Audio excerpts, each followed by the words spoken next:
Okay, so where we left off with the last video was that foot is returning underneath the center of gravity or slight in front of the center of gravity. When the foot contacts the ground, there's stance. When you see stance, you'll see a tensioning in the leg. We want a shin that's horizontal or almost horizontal.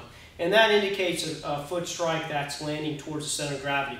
There's a lot of, I don't want to say controversy, but debate on different types of foot strikes and heel strike, midfoot strike, forefoot strike, all that stuff. But until that foot is landing under or slightly in front of the center of gravity, that's what needs to be addressed first. And then we can move on to the more subtle things. There's lots of different shoes out there and techniques and whatnot.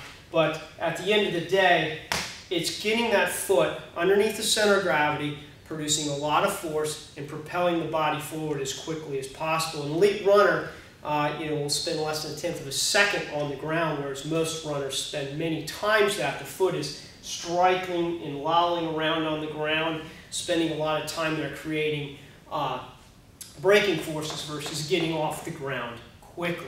So what I want to see with that foot strike is the foot is coming in relatively level towards the center of gravity. There's some tactile cues. Running is a difficult sport to teach because you don't see what you're doing and it's hard to kind of feel what you're doing.